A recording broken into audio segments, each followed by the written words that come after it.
bigger. But yeah, I say it's one before death, right? Because they'll die.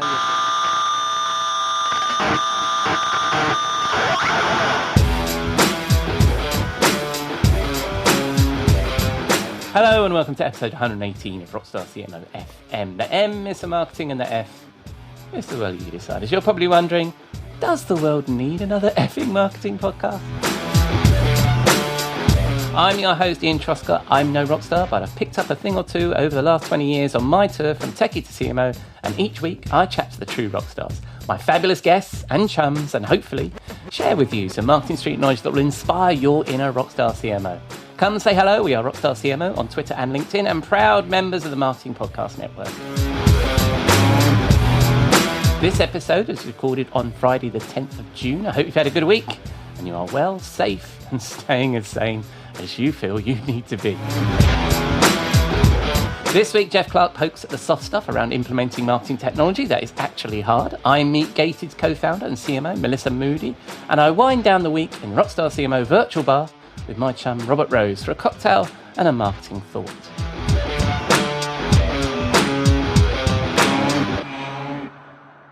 But first, we need to pay the bar tab. I'll be back in a moment. We'll be right back after this word. We'll be right back After this word.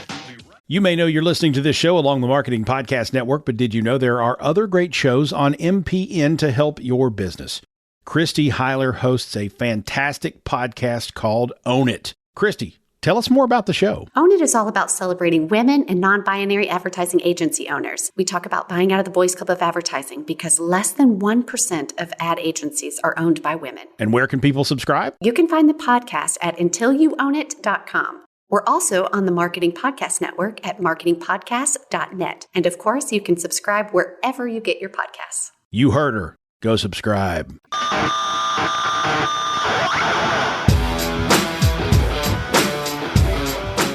Well, let's get started. First up, I'm joined by my chum, Jeff Clark, former Serious Decisions and Forrester Research Director, and we chat about the soft stuff around implementing technology that is actually hard.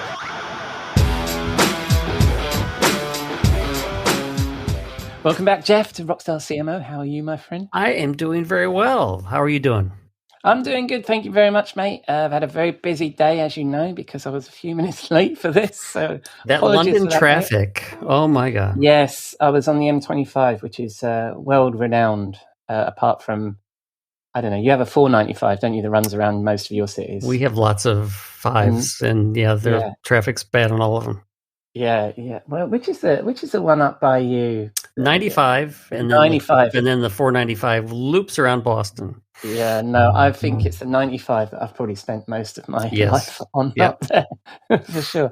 All right, so that's the traffic done. So The traffic, whether it's sports. Oh, look at it. We're really cracking through this local radio thing. So the weather. Well, how's the weather? Well, we had about almost an inch of rain overnight, and now the sun's out. So, yeah, we've been getting the same, like really heavy rain, and then some sunshine. Today has just been fairly ordinary.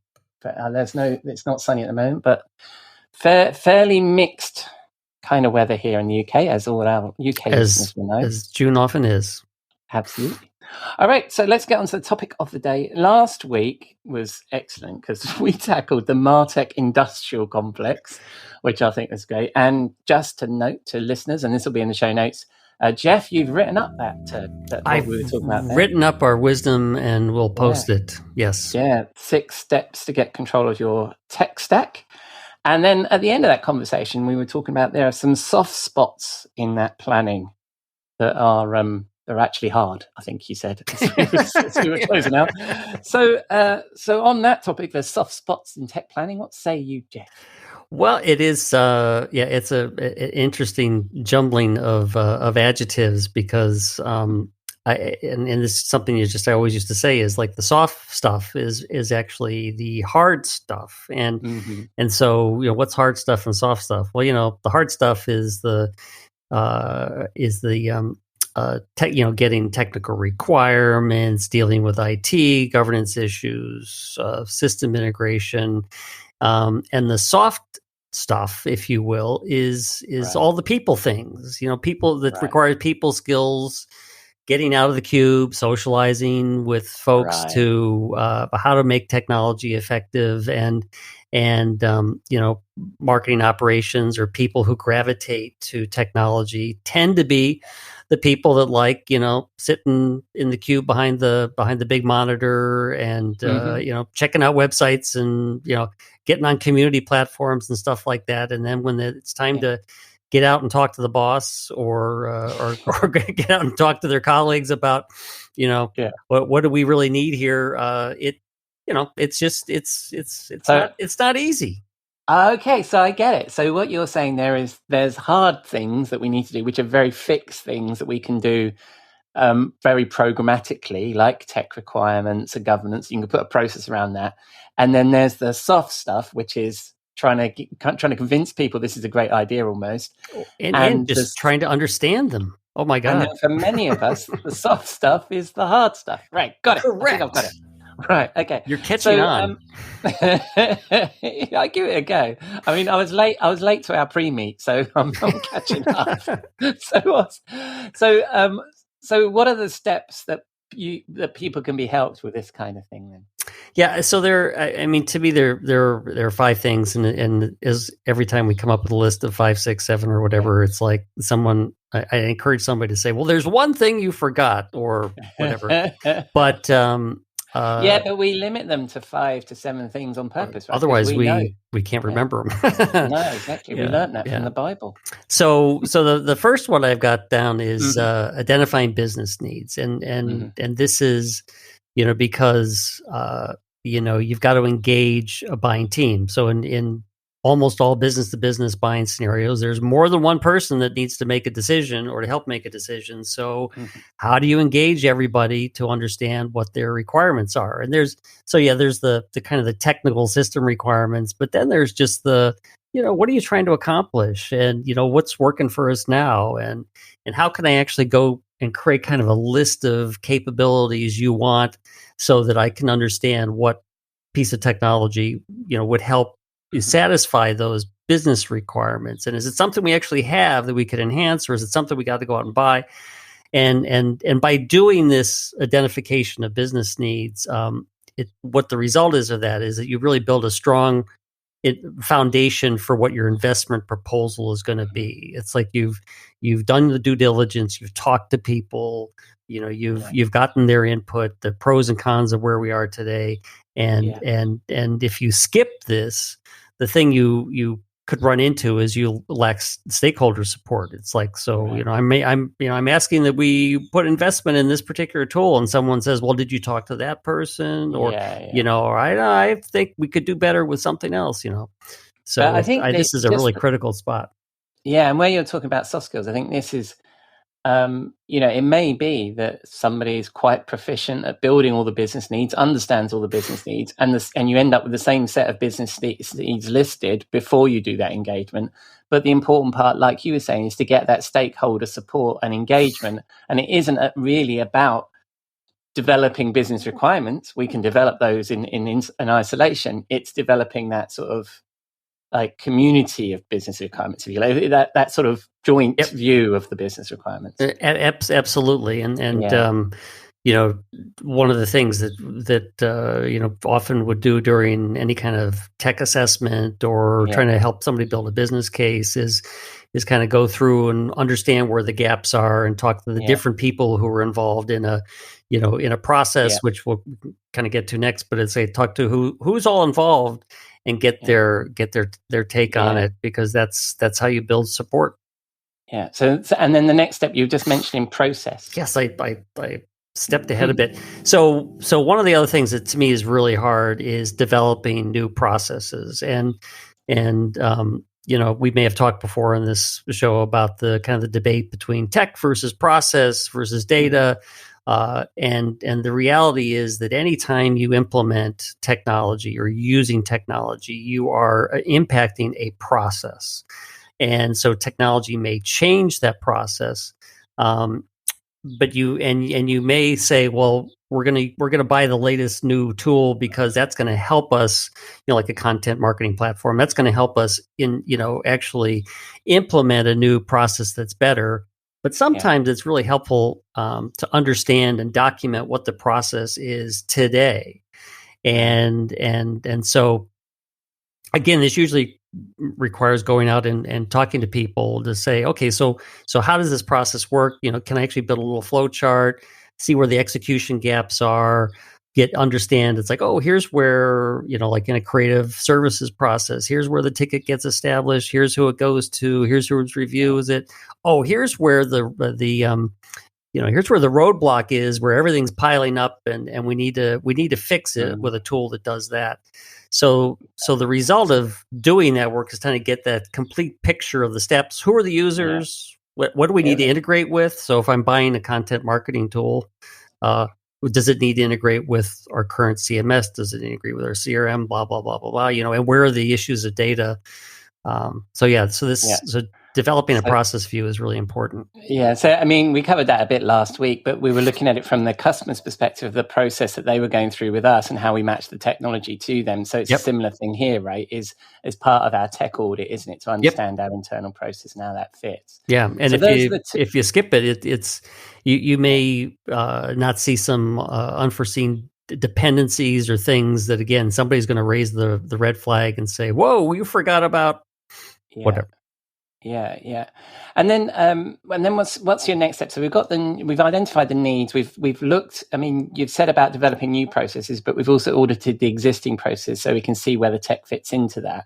So what else do we need to consider? Developing skills, particularly new skills. So anytime you have a priority that is driving the desire to create new capabilities, and technology can actually help us create those capabilities. Well, do you have?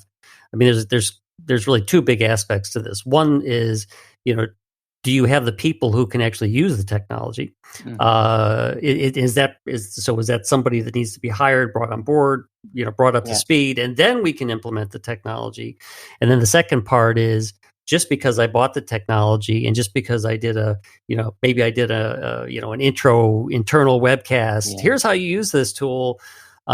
That's usually not where the enablement plan ends. You really have to look at what are the pieces that I need to put in place to ensure that I'm getting adoption.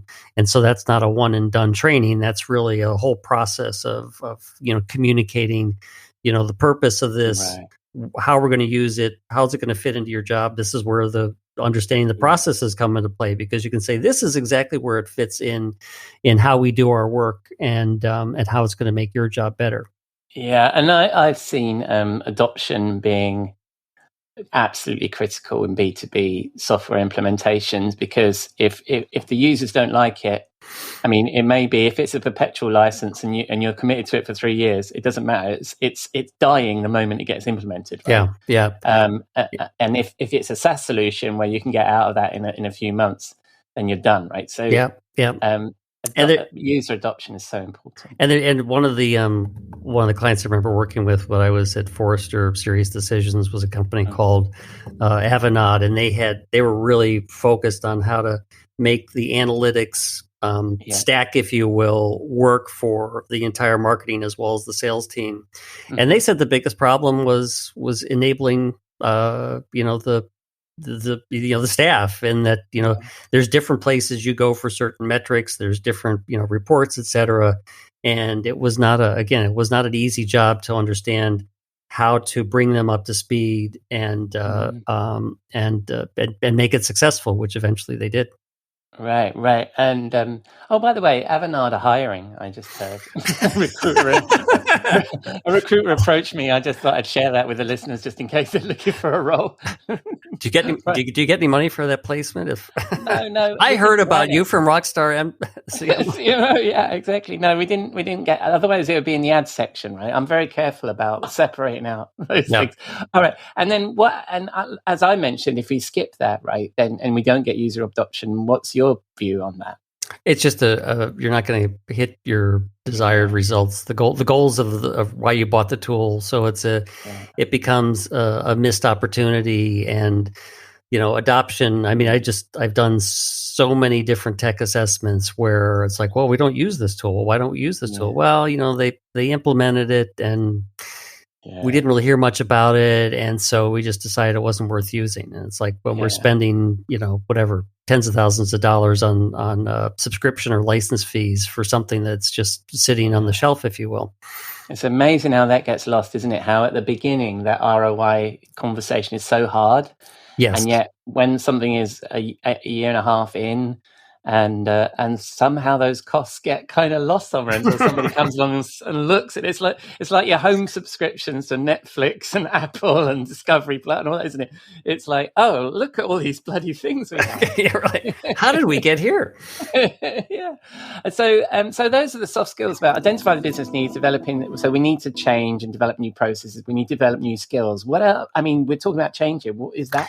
We're talking about managing change. That's the fourth one. And when a colleague of mine, Jennifer Rouse, and I actually presented this when we were at our tech exchange back at Serious Decisions, this was voted number one. You did the audience polling, and managing change was the toughest thing. And part of it is that there's so many aspects to managing change. I mean, one is you want to get your leadership involved, which is one of the things we talked about last week. But they can really help underscore the support. This is the reason why we're buying this technology. Obviously, the bigger the investment, the more important this is.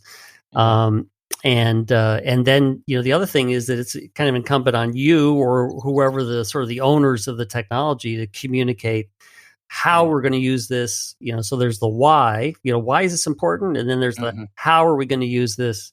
And this is really this kind of is there what I was talking about, the training and enablement, is that this is what helps make sure you've got user engagement in the implementation process, and then making sure the training, again, is not that one and done. It's kind of like a continual communication and training process. And you're trying to drive adoption, and certainly any SaaS vendor knows the challenge of, well, they bought it. Okay, they implemented it. Yeah, I see some usage. When are we going to get to a point where we say that we've actually gotten the level of adoption that is what we were intending? Yeah. And I was listening to a podcast earlier when I was stuck in traffic about a sales book, and they were talking about how a B2B vendor is selling to you that you're going to need to change what you do. You're going to need to change your tools. There's going to be disruption, and you're going to have to pay for the privilege of doing that, right? So this managing change is important on both sides, isn't it? Both from the vendor's perspective and from the internal stakeholders' perspective into getting some value out of this thing, because because implementing enterprise software in particular. I mean, we've talked about various solutions on here, but in enterprise software there's going to be some pain, right? There's going to be pain. Yeah. This is going to no pain, no gain. Throw another cliche out there. Love a cliche, yeah. Well, and also we love cliches and 5-pointed lists. So we're on to the fifth point already. Good Lord, what are we doing? We seem to be cracking through these, Jeff. We are. Measuring success is 0.5, soft spot 5, if you will.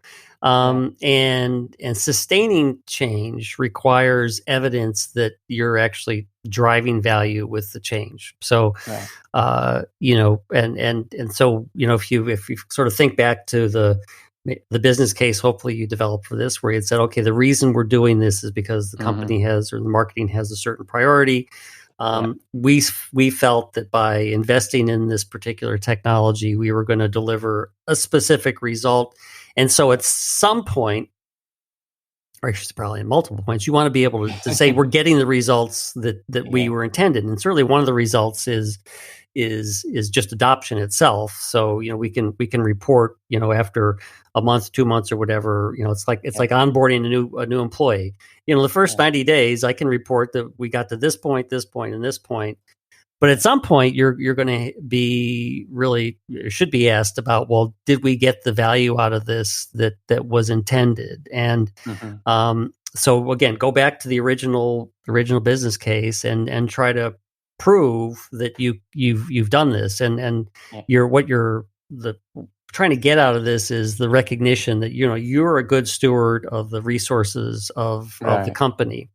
Right. and people are going to respect you for making the next investment. So it's all about, not just thinking about the short term, but about looking at the long term, about the next investments you're going to want to make. Yeah. And one of the companies that I remember working with was Commvault, and they were really focused on getting kind of this unified view of the funnel and providing visibility. And so when they implemented a set of technologies, really that included the analysis of their funnel, it getting that visibility into how marketing programs were working was really important, and get the buy-in from both sales and marketing that were showing the results. And it's like, this is the first time we've been able to, to get that visibility. So sometimes the measuring success is it's not necessarily a number thing. Sometimes it's a more of a qualitative thing. But again, that's the expectation you set up by making the investment. So make sure you can prove it. Yeah, and it rolls back around to your first point, isn't it, about identifying business needs? So if we've got everybody in the tent, if we've got everybody in the room who's now engaged and invested in this thing, then they're going to want to see that those business needs have been met, haven't we, from measuring success. And then it's not just high fives around the marketing department; it's high fives with the sales guys, with everybody else it impacts, right? Absolutely, high fives all around. Yeah, and with the C-suite, maybe, if we've managed to do something with revenue. And maybe a happy hour so everyone's high. So. Yes, that sounds... And of course, if we don't demonstrate value, then apart from what you were intimating there about us as professionals being good stewards of our resources, it's gonna be tougher next time, isn't it? Yeah. Yeah.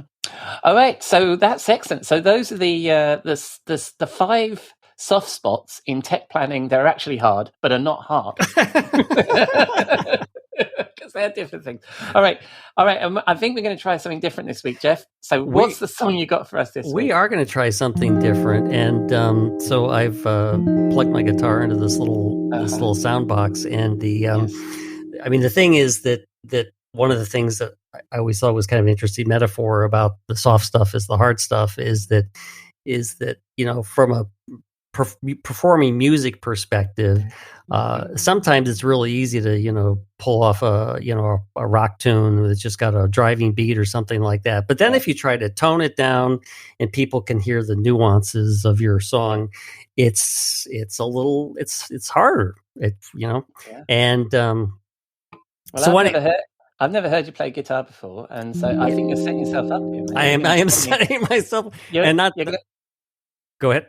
You're going to play something soft. I'm going to play something soft, and because when people listen to this, when they likely listen to this, is the following Sunday is going to be Father's Day. I picked a song for my father, which is an old jazz standard that's been done by many different people.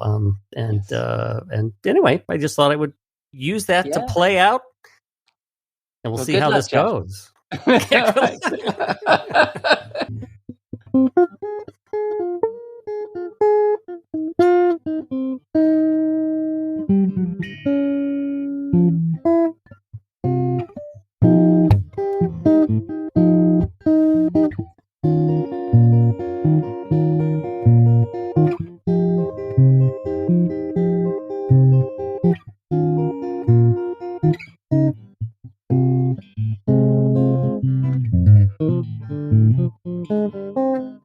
Thank you, Jeff. And that was his live rendition of Song for My Father by George Benson, originally by Horace Silver, a jazz classic.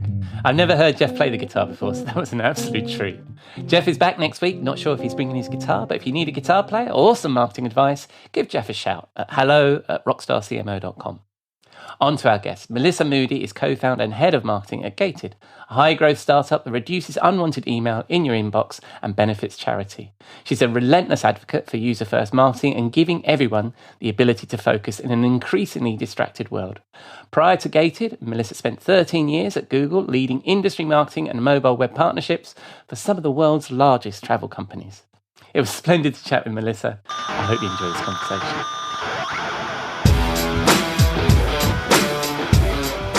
Hi, Melissa. Welcome to Rockstar CMO FM. How are you? Doing great. Thanks for having me. Glad to be here. Oh, you're very welcome. And where are we talking to you from? I am dialing in from beautiful Anchorage, Alaska, actually. Tends to be a rare location, but yes, I'm in Alaska. Yeah. And I've heard you on other podcasts, so I'm not going to do, well, I am going to do the unoriginal, which is you are my only guest ever from Anchorage. So I think that's fantastic. And you're like way west from me as well in the UK. So there's a 9-hour difference between us, I think. Yes, we are hosting a bi-hemispherical podcast today, I suppose. Yes, yeah. And we're also obsessed with the weather on this show. So what's it like in Anchorage in June? Well, it is like the earth woke up and is rejoicing, to be honest. We have blue skies. You know, people think of Alaska, they think cold and wintry, but we are entering the most amazing time in Alaska. And I don't say that just because I still sit on the state tourism board and I want everyone to it is glorious. And there are baby moose being born in the backyard. And I love it. This episode brought to you by Alaska. All right. So, Melissa, tell us a little bit about yourself for people that have not come across you.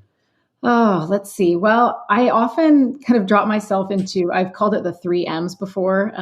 Melissa, because I am a unique person on myself, which is separate from mom, which I am also a mother of 2 kids, and marketer. And I find that a lot of my life drops into one or potentially all of those buckets. In terms of Melissa, I'm born and raised Northern California. I found my way up here eventually after marrying an Alaskan. But in the meantime, I actually have my master's in education. That's where my background in education was. And back in 2006, I moved into marketing. So I've been in marketing ever since. And I spent almost 14 years at Google, which I know you might want to ask about. Yeah, I will. Yeah.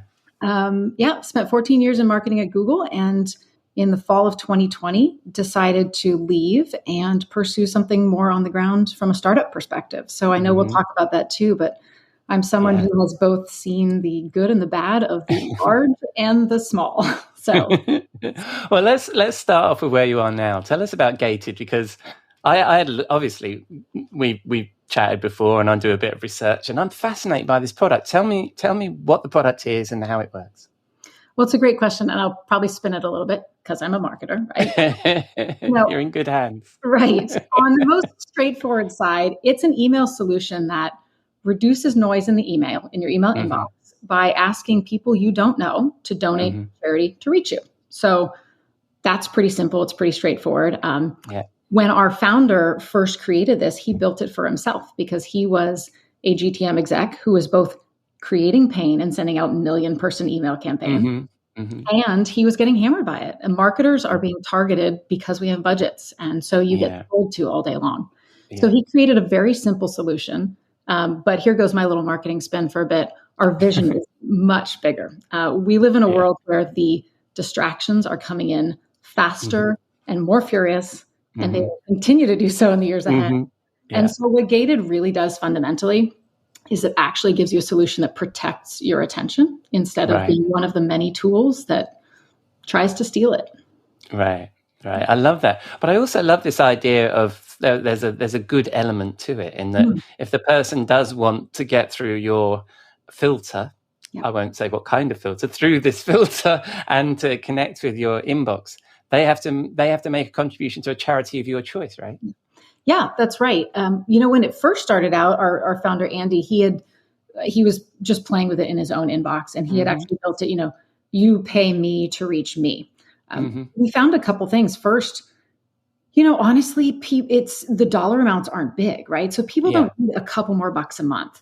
But when you think of it more in the vein of like, when you add that nonprofit aspect in, it becomes more like the Amazon Smile or the grocery roll-up programs where a couple dollars a day at scale can actually make a real big difference. Plus, absolutely. Senders are more willing, they're more excited to donate because it feels like a good thing. Instead of just buying someone swag or a hat, you're actually donating to do good. Yeah, well, I mean, if you look at the amount of spam that we all get, I shouldn't say the word spam, the number of unsolicited emails that we get from people that are trying to sell us stuff, and bless them, they're only doing their jobs. You could see those numbers really, really racking up. I think it's an interesting thing. So what sort of reaction have you seen where people, because the way the system works, as I understand it, is the sender then gets an email back saying, we've kind of, you need to make a contribution and then we'll let your email through.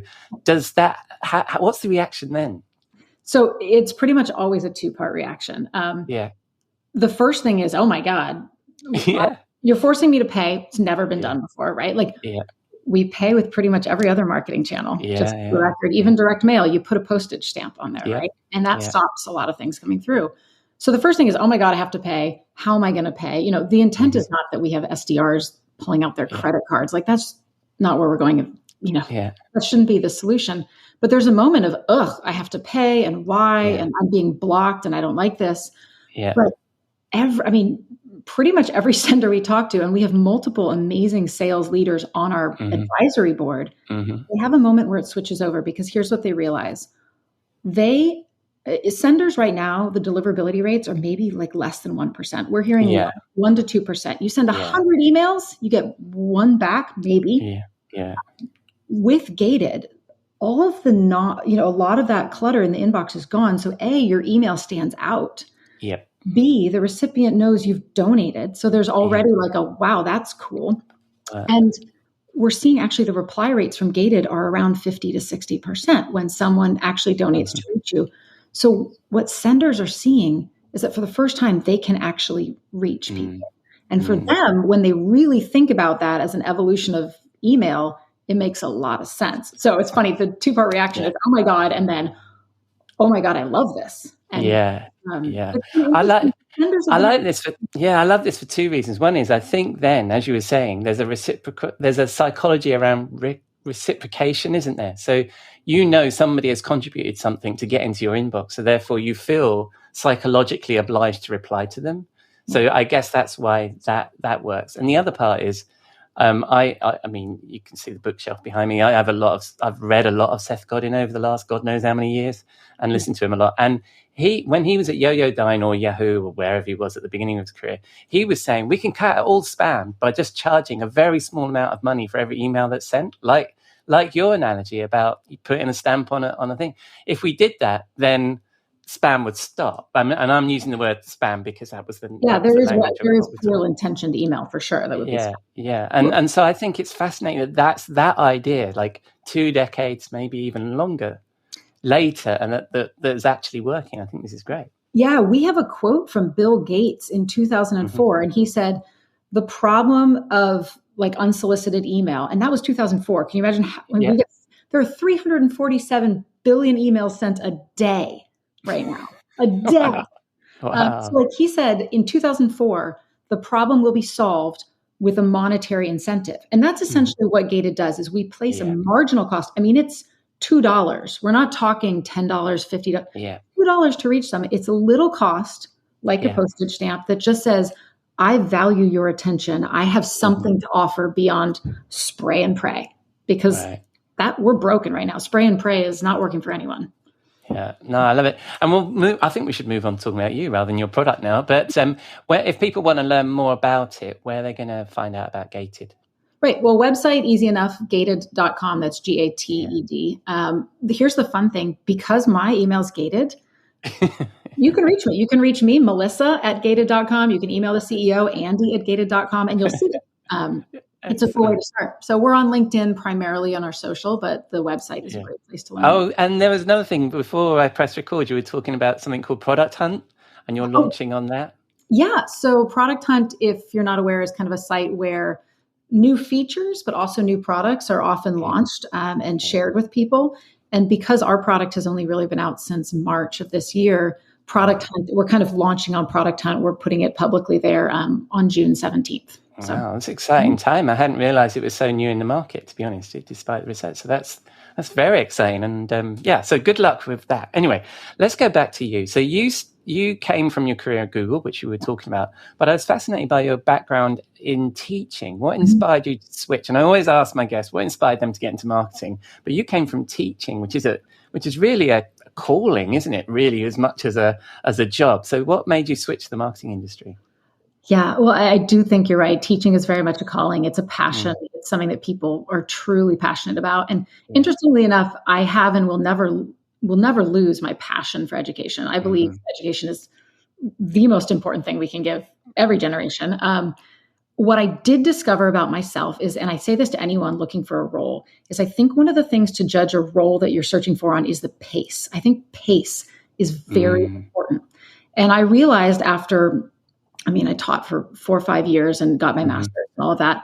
I realized that the pace of education, similar to like law, it can take a long time. It's a slow burn. Yeah. And I realized that I do not thrive at a slow burn pace. So as you know, Google moved insanely fast, and then entrepreneurial life now moves insanely fast. And it's like I'm chugging coffee. I don't drink caffeine, and I'm always high, right? And I felt when I was in teaching, the one thing missing was not, I love this, or I love the kids, or I'm being intellectually challenged. It was the pace. I needed to move faster. And that's really what precipitated the change. We didn't discuss this already. And I really like that, because I also think that that's often where you can find yourself in your marketing career, can't you? You can take an opportunity that you think has got all this growth and energy around it. But then when you arrive in an organization, not every organization works at our pace, does it? Sometimes it works too fast for us, and sometimes not quite fast enough, right? And that can lead to huge frustration. So I think pace is a really good, I've not heard it before. I think it's a really good thing to think about when taking on a new role, wherever it is. Yes, I did too. And frankly, that's the reason I left Google. I left Google without another job on the outside in 2020, because over the last 2 to 3 years there, I'd completely lost the pace. It was chugging along. It was a massive company. I couldn't impact change at the rate I wanted to. So it took me a while to realize that. Well, you brought up Google again. So, and so I was going to ask you about your journey there. So you joined having been a teacher, and then what was your career at Google? And then you've got this very rare long stint with one employer. Most people I speak to, especially in marketing, and we talk about the tenure of CMOs, right? We're in and out so fast. But you were there for quite some time. What was your journey through Google, and what kept you there? Well, I came in fairly ground level. I was coming out of a whole different industry, right? I was pivoting out of teaching. So I came in ground level on the marketing side of things. I actually almost all of my time in my 14 years at Google was working in the travel industry. So that's part of the reason I'm still on the, travel tourism board up here. I came in, I was basically spotted by a mentor who became my longtime mentor and guide. And he gave me opportunity. He let me run. And so it started really, a lot of my early career was in industry marketing. So we would look at the trends in the travel industry. We would advise the large companies like Airbnb and Expedia. Over time, I think this is why I was able to stay at Google for 14 years, is roles change very fast there. I would say every 9 to 18 months, I was in a new role of some sort. Right. And so it didn't feel like one job for 14 years. It felt like about probably 7 jobs, 8 jobs over that time. And I won't bore you with all of them, but toward the end, I even evolved. I was essentially working on mobile web strategy. So we were talking about marketing strategies, but how they manifested on the mobile web and how to deliver better experiences there. And, career really changed. And that's why I was able to stay. And And if we had longer together, I'd love to talk to you more about your experience with Google, because it's the rest of us marketers that aren't inside Google are kind of trying to figure this thing out, right? Is that Google is such a big influence over everybody's buying behavior and what people do. We're all trying to figure out how do we play nice with the Google. So somebody that's been inside the machine, I should imagine you have some fascinating insight that I imagine you could share. Yeah, I'll share one that I'm happy to share. And it's fundamentally one of the main things I took away from my years at Google, which is, if you're ever in question or you're trying to chase an algorithm or chase what Google's doing, my recommendation is do what the user needs, because Google is fundamentally incentivized, right? Like, to get people to use the search engine, they need to deliver good results so that people are clicking and using. And so if you are just thinking about delivering a good user experience, the algorithm, which changes God knows how many times a day now and is entirely unpredictable, what you can do to game the algorithm is to provide something some person would actually want to see and so on and engage with. And so if you're spinning in circles trying to catch what Google's doing, I would start with what is good for the user, because they're incentivized to optimize to that as well. Yeah, I love that. I think, and there's a trust there, isn't it, that the Google algorithm is going to be that sophisticated, because we know how hard it is to understand our customers and users and what they want, right? So if Google is figuring this out, then that's excellent. So, and I think too much time has been spent writing like a machine for a machine, instead of, like you say, writing for humans who are going to be the end consumers of this. I think. Yeah, well, I think we used to do that to kind of game the system. We used to have to, right? Like you had to find the tricks as a marketer. Yeah. And now as things got smarter, for better or worse on the technical side, ideally we can optimize to the output, which, that's good marketing principle, right? Think about the end user and it'll come out all right. Yeah, I love it. And also it's kind of bringing back some old school branding strategies and that kind of stuff, right? Is that we now, if we can't do the sort of black hat tricks and fooling Google into sending traffic to our websites, we're going to have to do marketing the old school way, right? Build brand, do awareness, do all that good stuff. Yeah, do the hard work. I mean, one of the other things when I was preparing for our interview, or preparing to meet you, really, I don't like to think of it as an interview. I noticed on LinkedIn, and I absolutely love this. You said, I accept connections on LinkedIn with anyone that I've met in the real world over a meeting call or even over email. I loved it, because that's the way I treat LinkedIn as well. I only connect with people I've met or spoken to in real life or virtually. And I've been given the impression recently that was a bit of an old-fashioned view of LinkedIn, and that people have said to me, it's a network. You should throw the doors open and connect with everybody. I have my view on that. What's your view on that? What advice would you give to marketers around this stuff? Yeah, well, first of all, to your point, like when you say it's a network, if I've never met someone, I don't know what they do. Am I really connected to them? Like if you were then to reach out to me and say, hey, I see that you know Sahil, like, can you connect me to him? I'd go, I don't really know this guy. And I wouldn't feel comfortable reaching out. Is that a connection? My view is, listen, people can follow you. They can, reach out to you if they have something, but basically the leg that I stand on, and I do, sure, call it old fashioned, call it what you will, but basically, if someone even sends me a connection request and I don't know them and they tell me, I saw that you did this, I'd love to talk about this, here's how we could add value to each other. Yeah. Even if we just have a 10-part back and forth about what the other person does and go, cool, dude, sounds neat, I will connect with them. Yeah. But it's kind of like gated, right? Like if you can't give me an inch to tell me you're interested in what I do, or we might have anything that would require a sentence of connection, like the ones where it's just a dead connection with nothing else. Yeah. No, I have no problem clicking ignore real fast. Yeah. Yeah. But if you tell me one interesting thing that you'd like to talk about, I'm a very giving person and I would love to connect. Yeah. I'm saying, and I have that same fear. Is that not fear is the wrong word, but that same view that is, I think that if somebody in my network is going to ask about somebody else in my network, I don't want to be saying, I have no idea who they are, right? I'm sorry. I just connect with anybody. I have no idea who they are. I want to be able to give that person some sort of insight into who that person is or the business I did with them over the last, however, God knows how many years we've been on LinkedIn now. But I feel exactly the same. I think it's just, there are people, and I'm not judging it, but there are people who are trying to build that quote unquote brand presence, and they think bigger numbers is impressive. Yeah.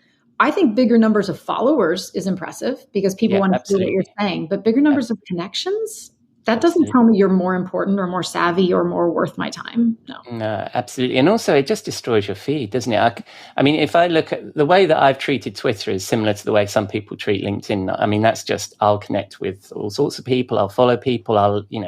And then, and so therefore, if I plug into the live stream of Twitter, it's overwhelming. I have to, and the nice thing about Twitter is it allows you to have lists so you can sort of curate that experience. But I don't want that in LinkedIn. No, I mean, I call it because I'm working at Gated now, but everything for me comes back to focus. Like you have a limited amount of time and attention, more importantly, in your day. And if it's just being polluted with stuff that isn't relevant for you, you're not able to make great impact. You're not able to actually connect with people who really need you. It just steals from you. Yeah. Well, I'm delighted I was able to bring up my particular hobby horse on the show with you. Thank you, Melissa. So I'm going to get to our final question. We have a regular feature on Rockstar CMO called the Rockstar CMO Swim Pool, our portal to marketing hell for all the overhyped trends, BS, and snake oil from this marketing industry we love. What do you want to throw in the pool? Oh, I love this. It totally makes me think of, the I am a golden god and like rock starring into the pool.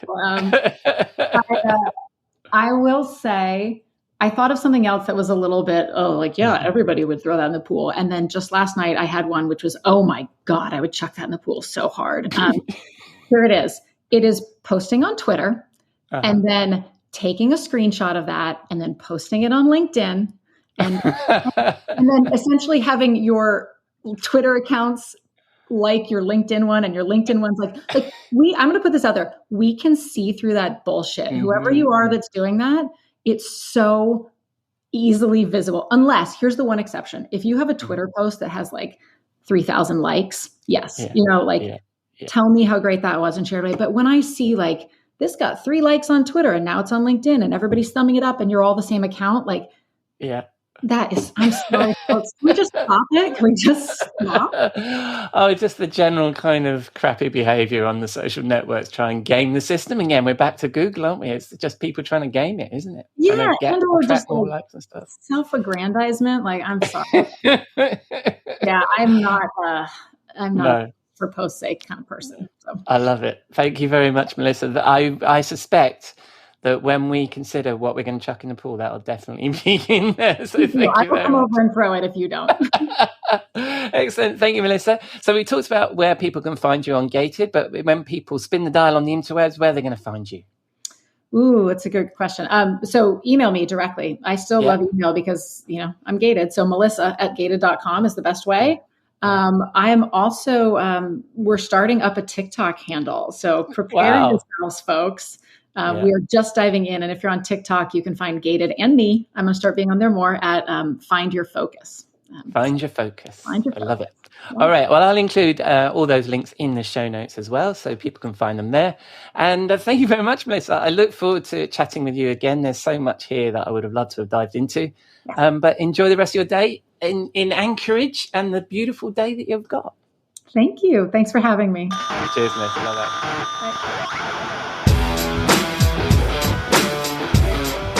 Thank you, Melissa. Gated is a fascinating idea, and I definitely need to have Melissa back on the show to pull back the curtain on the Google machine. I will, of course, include all her links in the show notes. And thank you to friend of the show, Dennis Shao, for the introduction. Melissa was a guest on his Bay Area Content Marketing Meetup, and I'll include a link to that video in the show notes as well. Right, it's Friday evening. Time to wind down in the Rockstar CMO virtual bar and find my friend and content marketing guru, Robert Rose, chief troublemaker at the Content Advisory, for a cocktail and a marketing thought.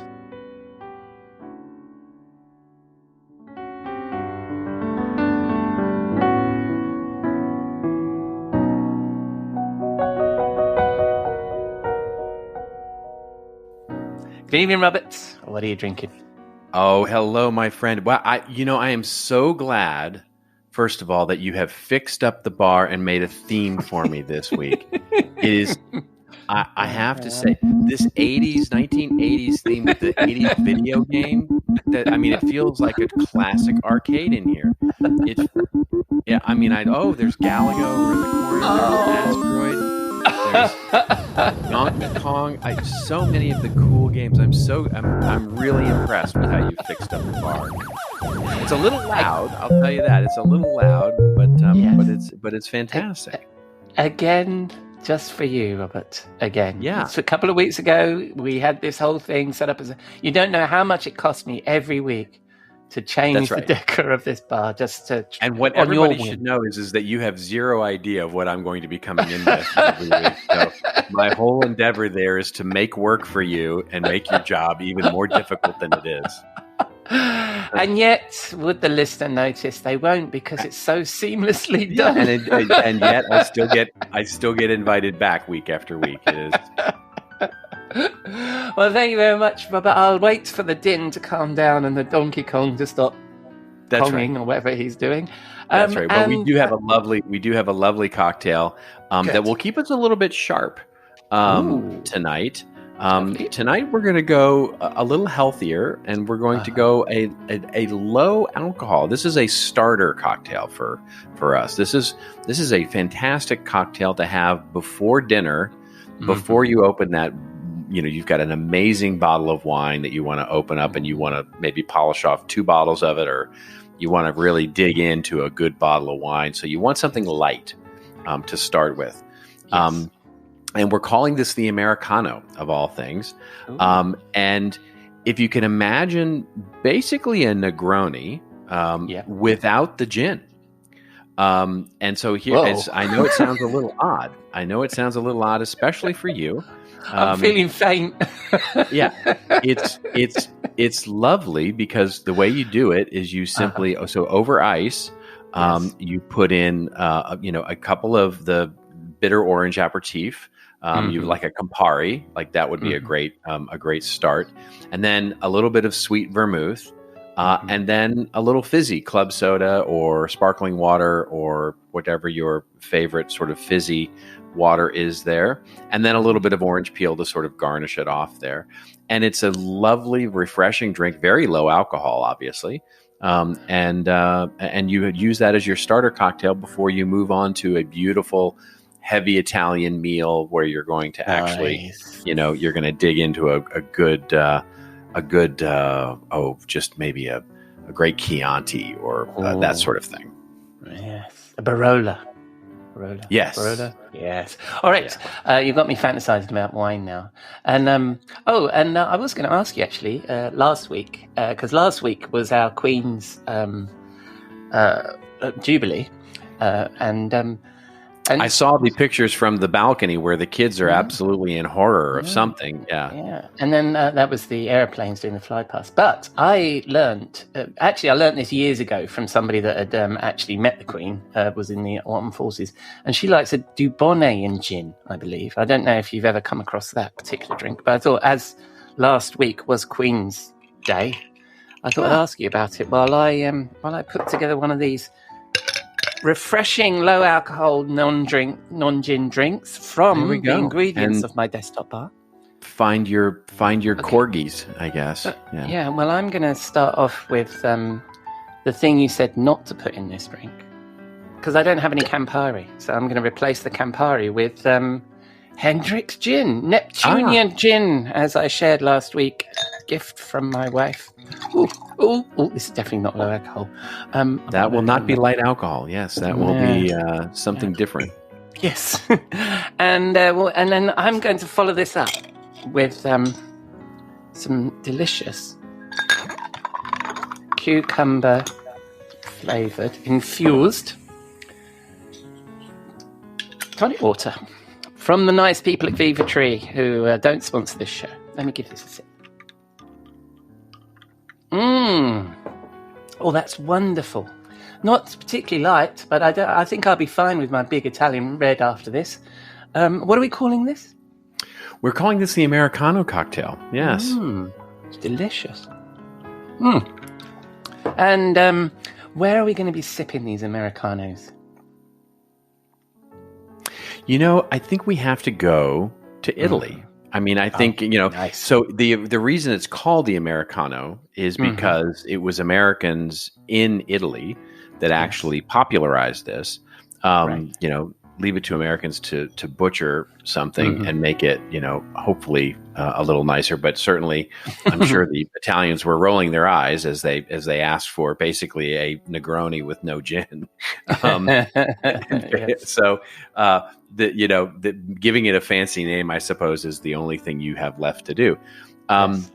But I think we have to go and sit in a cafe somewhere, maybe in Rome, maybe somewhere else.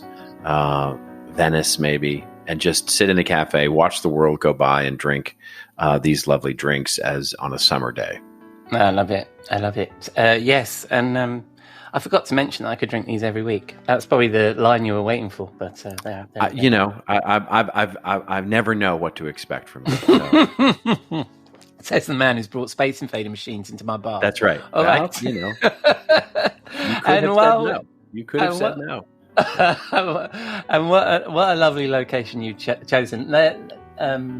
There was some football that happened. I think it was the Eurovision Song Contest was in Turin, wasn't it? And they were showing scenes of there, and that Italian cafe style sounds lovely. So yes, I'm all up for that. So when the conversation moves on from Space Invaders and not drinking gin, and the shock has subsided in me when you offer me a drink that hasn't got gin in it, what are we going to talk about, Robert? Well, I want to talk a little bit about knowing your why. And, know your why, of course, has become almost cliche. It's become so popular in the world of marketing and branding and the kinds of things that we do. And it's always sit a little funny with me in terms of, and certainly as it starts to talk about brand positioning. And of course, the idea of starting with why, if you will, or finding your why, it comes from, maybe not comes from is the right way to say it, but certainly was popularized by Simon Sinek in his book, his accompanying TED Talk, which of course went completely viral, which was all around starting with why. And from the marketing idea, from the branding idea, Sinek's idea was pretty simple. He basically said, look, people don't buy what you do, they buy why you do it. And therefore he suggested, and he wrote his little 3 concentric circles out there. He said brands should really start their positioning with their why, figuring out what their why is. He then subsequently, interestingly, I find, sort of pulled back from the whole branding idea in his second book, which was called Finding Your Why, and really went into how people can find their own unique purpose to motivate their actions or their team or their new startup or their company or whatever it is. To me, that's the more useful purpose of this framework, right? So finding our why, to me, as a person or as a company, was always around our motivation for doing something rather than trying to position the brand in the mind of the customer. Yes. And it's a subtle but important difference, I think, because if we're honest, most businesses these days, and including probably the one we work for, didn't start with some, overly humanistic, fantastic, world-changing why, right? You know what I mean? If we really pull back the covers, we're manufacturing some origin story or mythology if we do that. And even if you look at what Sinek talked about in his Start With Why, the thing that went viral, of course he uses Apple, right, as his main example. And he says, if you start with, we sell computers and they're beautifully designed and, et cetera, that's not very compelling. He said, but if you start with Apple's why, which as he quoted it, was basically everything we do, we believe in challenging the status quo. We believe in thinking differently. And yes, that was true for Apple in 1997 when they ran the campaign, Think Differently. And they were trying to brand themselves in that particular era of .com and becoming a challenger brand and all of that.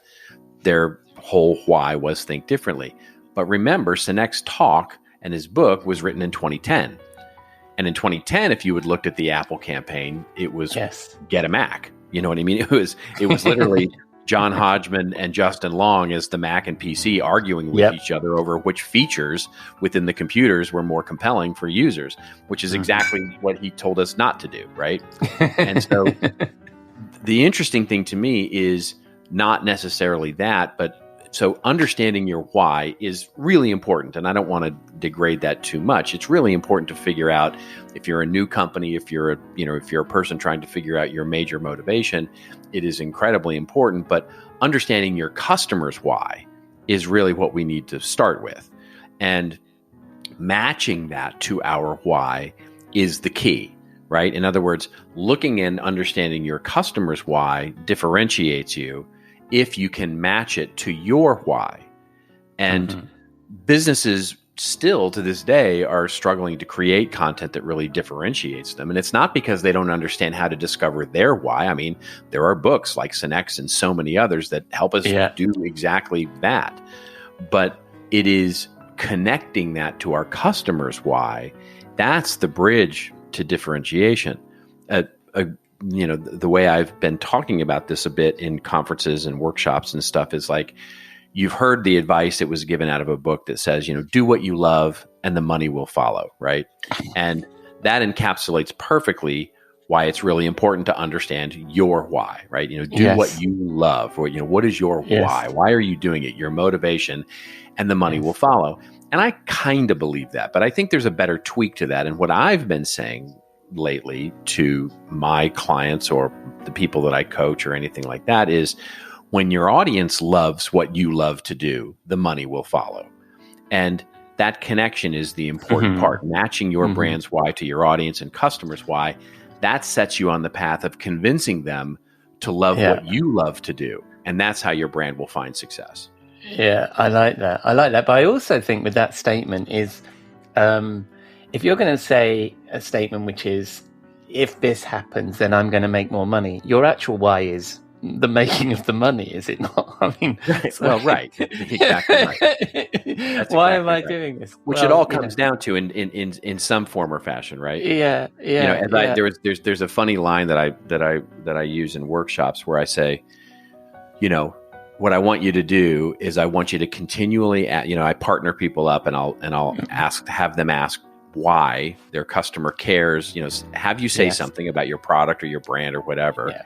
And then the person that you're responding to says, why would your customer care about that? And then there's an answer. And then the subsequent question is, well, why would they care about that? And you just keep answering the question, well, why would they care about that? And usually you get to something bigger. But I say it's one before death, right? Because they'll die if they don't get this. That's probably too far. You can probably go with the one before that. It sounds like the Hitler discussion when anything goes off on the internet, isn't it? Once you've got to that point, you've gone too far. So if we get to the why and it's probably a little dramatic at that point, we've gone too far. Well, I mean, I love that. Well, I love that process because I mean, over a decade ago, I was being taught content marketing by some chap called Robert Rose, who recommended Simon Sinek's book to me back then. And we ran through that very process, and it was excellent. So I agree with that. But then I know a CEO that says the why is, well, we're a revenue generating company, right? So how do you reconcile? I mean, is that the unspoken thing that happens in these sessions that you have, that ultimately, the organization is a commercial organization, that's the bottom line? How do you handle those kinds of discussions with this? It all comes down to, certainly there's nothing wrong with exploring the why of an organization or the why of one of the things that is really important to understand is that your why evolves. Certainly. I mean, it's not going to be the same when you're a startup company versus when you're, market leader. Yeah. And it's okay if the why evolves from that perspective. And as well, it's hierarchical, right? It's, there is a core why behind the brand and what big point of view it has on the world and why it wants to change the world and all of those kinds of things, which either organic or, if you look at brands like, Ben and Jerry's, or you look at brands like REI or, Patagonia, or many of those brands that have very, case study ready, popular sort of social good whys behind their brand, everybody goes, great.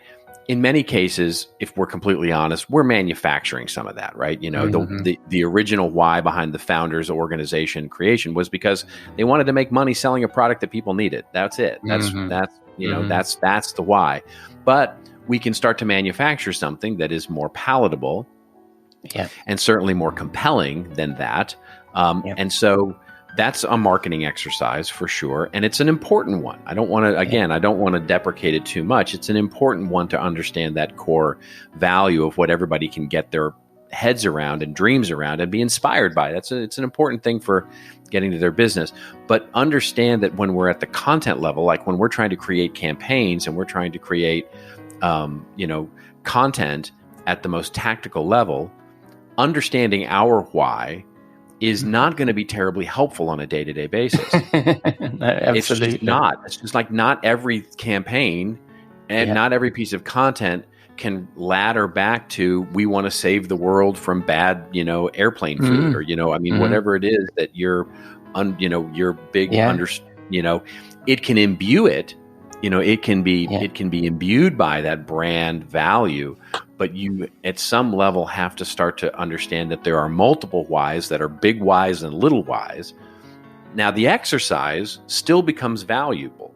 In other words, figuring out, if I'm going to write a blog post and I can ask myself, great, why do I care about this topic? Why do I want to care? What is my why around this topic? Yeah.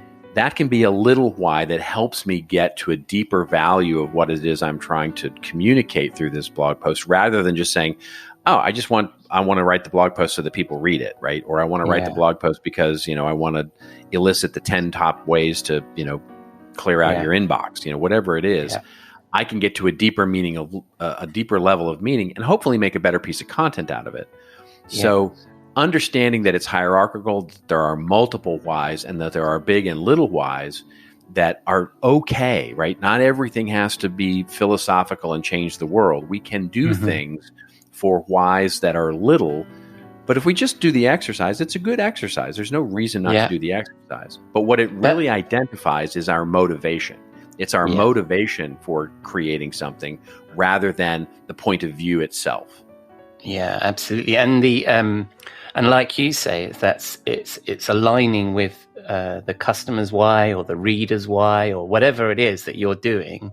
It's their why that's the most important, and that will, like you were saying about Patagonia and those guys, that will ladder up to revenue, right? So, and that's your C-suite why, isn't it? It's that thing that I keep talking about, which is their why is awareness, revenue, or trust, right? Is that should be marketing's why. So it has to ladder up to one of those things. You're not just writing something for the fun and vanity of the thing. It actually has to help somebody, right? Either us or the customer. Well, not either us. Exactly right. That's exactly right. Yeah, that's exactly right. And so they are related to each other, and they are connected to each other, but they don't necessarily, and they're certainly not in conflict with. I mean, that's the worst thing, right? Is when they're actually in conflict with one another. But it's clear when you see coordinated communications coming from a brand that really knows what it's doing, is that they understand the bigger why, but they're not letting that become the trap that they fall into, because quite honestly, even in Apple's case, right?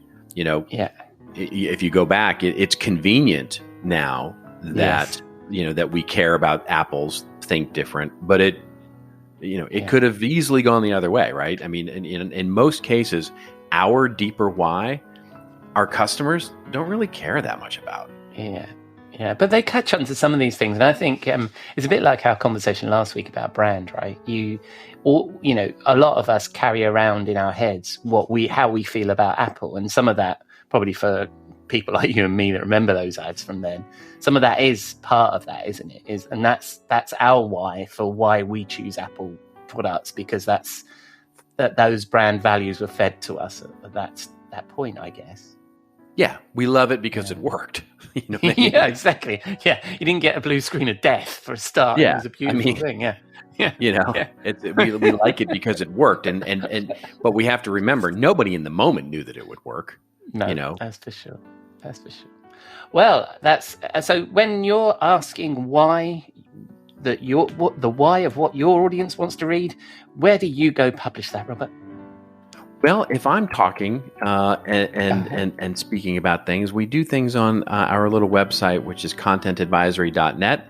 And then, of course, I would probably be remiss if I didn't mention my own little podcast out there, which is something I do with my pal Joe Polizzi, which is This Old Marketing. Yes, I recommend it to anybody. I don't know why you're listening to this. You should be listening to This Old Marketing. So thank you very much for that, Robert. I love this topic of the why, and it reminds me so much of when I first worked with you, and you fantastic shared that with me.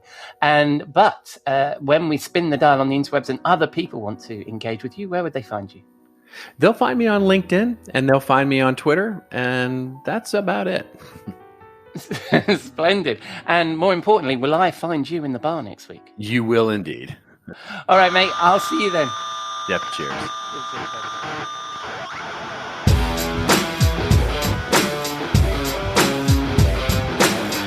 Thank you, Robert. And I should have mentioned it's International Gin Day this Saturday, so there's your why for enjoying a cocktail. So that's a wrap on episode 118 of the Rockstar CMO Effing Marketing Podcast. I've been your host, Ian Truscott. Thanks again to Jeff, Melissa and Robert for sharing their insight. Please say hello to them. I'll include all their links in the show notes, which you can find on your favourite podcast app or at rockstarcmo.fm, where you can also find all our previous episodes. But most of all, thank you for dropping a dime into your podcasting jukebox, selecting our track and jiving along with us.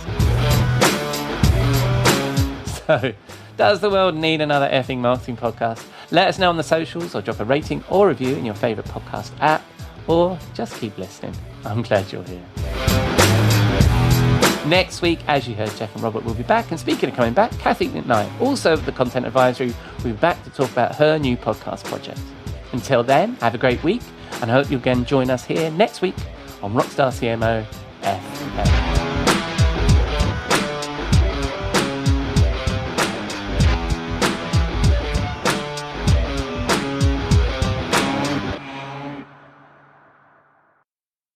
This podcast is heard along the Marketing Podcast Network. For more great marketing podcasts, visit marketingpodcasts.net.